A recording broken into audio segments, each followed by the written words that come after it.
You came to this video because you want to lower your cholesterol naturally. I'm Dr. Hassan, board certified trauma anesthesiologist, been working as an attending for about 7 years, obsessed with fitness. As you can tell, I've lost a lot of weight in the recent 9 months, but I'm here to give you my advice, how to lower your cholesterol naturally without having to take medications. Obviously, this is a very tough topic. It's not easy. You spend 30, 40, 50 years getting your cholesterol to a place where it is now, and you're gonna have to take some time to work it back down. Now, there are different modalities, different diets out there that can help you lower your cholesterol, but here are some tips and some ideas that you can follow that will help lower your cholesterol, specifically with diet, exercise, and miscellaneous factors. So number one, let's start off with diet. What type of foods should you be eating today to help lower your cholesterol? So let's start off with diet. Now, what type of foods should you be eating today to lower your cholesterol tomorrow? Everybody knows oatmeal and fiber is a fantastic source of decreasing your cholesterol naturally. Now, there's been a lot of controversy over oatmeal.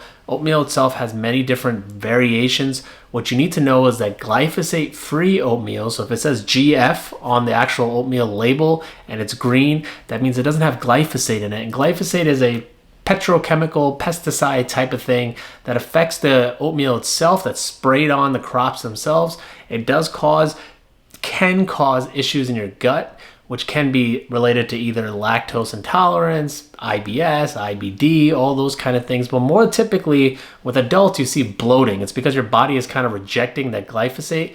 And unfortunately, glyphosate is pretty much everywhere. So you're gonna have to pay a little bit more in order to get the better oatmeal that's better for decreasing the cholesterol in your body. So oatmeal is fantastic for a myriad of reasons, including the fiber, which prevents diverticulosis, diverticulitis, colon cancer, hemorrhoids, all those kind of things. But more importantly for this video itself, it absorbs bile acids. When it absorbs bile acids, your body has to use cholesterol to replenish that bile acids. That decreases the cholesterol that's in your bloodstream.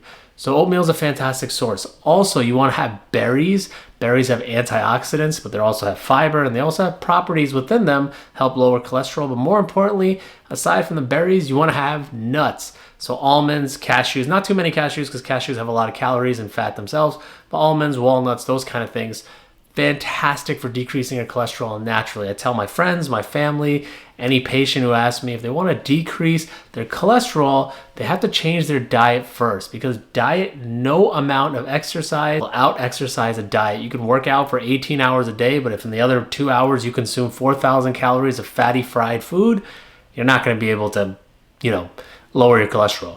So this brings me to point number two. Exercise. What type of exercises can you do to decrease your cholesterol? Well, let's break it down a little bit. Let's break down exercises in general. When you do exercise, there's two types. It's either weightlifting, weight training, or cardiac. It involves running. So either you can do the weightlifting side or the cardiac side. Now, what I'm here to tell you is you need to have a mix of both. Why is that? It's because the weightlifting itself helps boost the amount of muscle in your body. The muscle itself typically requires hormones. Hormones are made from cholesterol. So if you have bigger muscles, and the caveat to this is don't take steroids, because steroids themselves increase the amount of cholesterol in your body. Don't take steroids, do it naturally. But if you can get more muscles in your body, that's going to require more cholesterol to be converted, and you're going to be able to burn off more cholesterol or decrease the amount of sugar or increase your metabolic rate. All those factors will help decrease the amount of cholesterol in your body. But you don't want to solely do just weight training. You also want to do cardio. So whether that's riding a bike, running on a treadmill, doing the elliptical, just walking up and down stairs, whatever it is, you want to do some exercise, because that improves cardiovascular endurance. If you don't know, it's like any other muscle.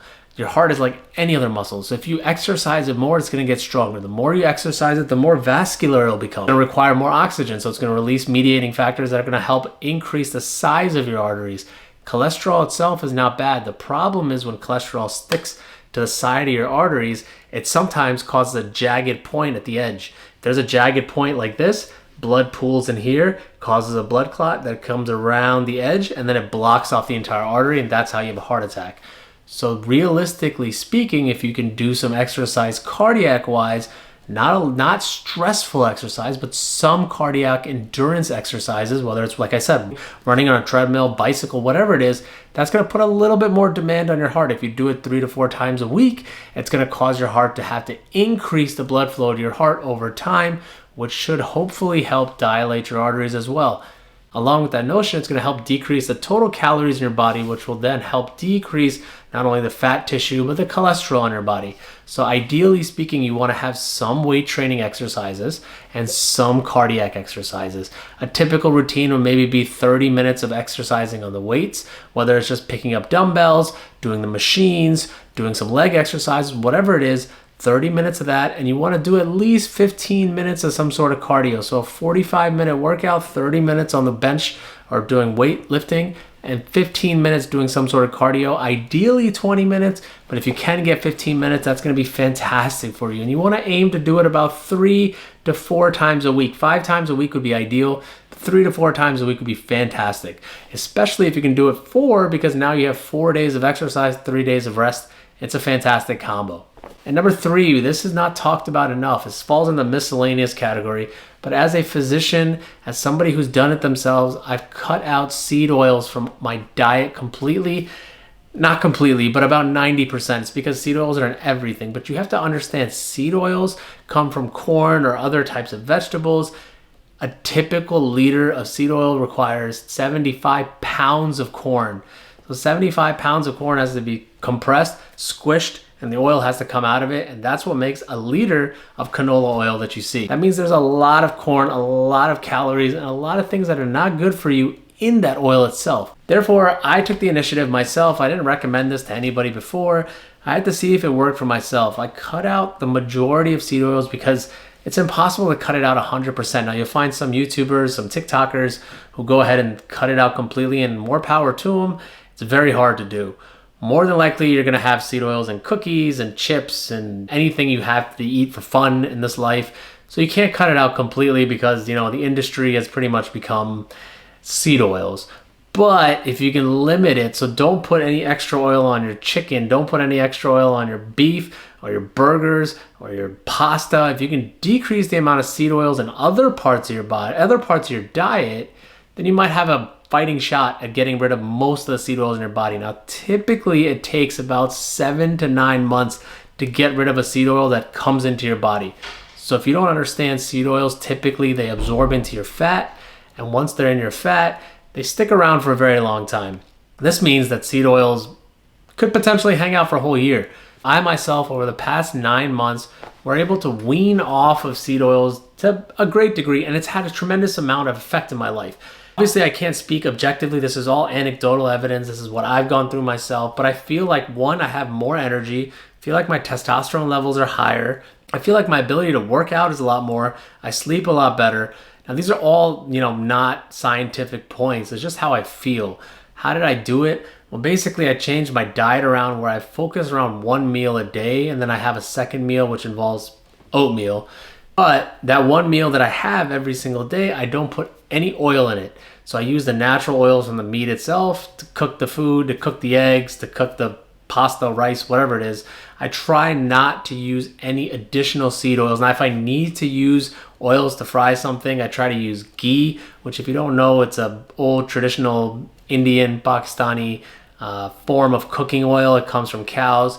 I try to use that, but I'm pretty seldom with that as well. So the main way I try to cook all my meat is with the oil from the meat itself, if that makes any sense. Now, it's not scientific information. Obviously, do your own research. Don't listen to a random guy on the internet. Even though I'm board certified trauma anesthesiologist, don't listen to a random guy on the internet. What you want to do is do your own research.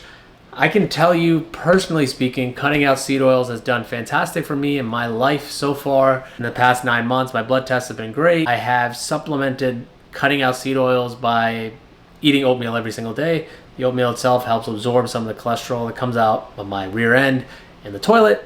I can tell you that I've supplemented the ability to have 1 meal a day with having a protein shake that has oatmeal. The oatmeal itself absorbs some of the bile acids, helps lower the cholesterol, gives me fiber, regular bowel movements, all those kind of things. So I approach this kind of scientifically, and what my idea is, especially for this channel, any diets, any type of supplements that you guys have questions about, I can answer them myself. I can try them. I can let you know from a physician standpoint, is it worthwhile? Is it not going to work? I can tell you off the bat, magnesium is fantastic. Melatonin is terrible. Zinc is great. Vitamin C is a waste of money. All these things that I've tried myself. I have the medical knowledge and the ability to kind of approach these supplements and the supplement industry from a more objective point of view. And I'm starting out with this 3 pieces of advice. As the channel progresses, as I get more involved, I'll tell you more. I'll tell you more things that I've tried out. And if they work, if they don't work, if it's total BS, whatever it is. But I've gone on a pretty long digression. This is my plan for the channel. I really want to be able to kind of give you, the viewer, a perspective from a medical doctor. Is this worth it? Is it not worth it? So thank you for making it to the end of the video. I appreciate that. More importantly, here's a recap.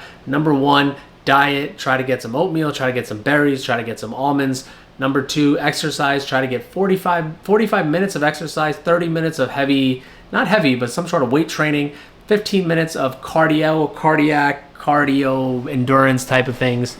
You want to do a little bit of exercise, whether it's the elliptical, whether it's the treadmill, whether it's the bicycle. And number 3, do your best. Do me a favor, try to cut out as much of the seed oils that you eat every single day, whether it's fried chicken, chips, cookies, whatever it is. Try not to eat fried foods. Try not to cook your foods in seed oils. If you can, go for, avocado oil or natural fat from the meat that you're eating. I appreciate you guys. I love you guys. Do me a favor in the comments. Tell me some supplements and diets you want me to try and give you my perspectives on.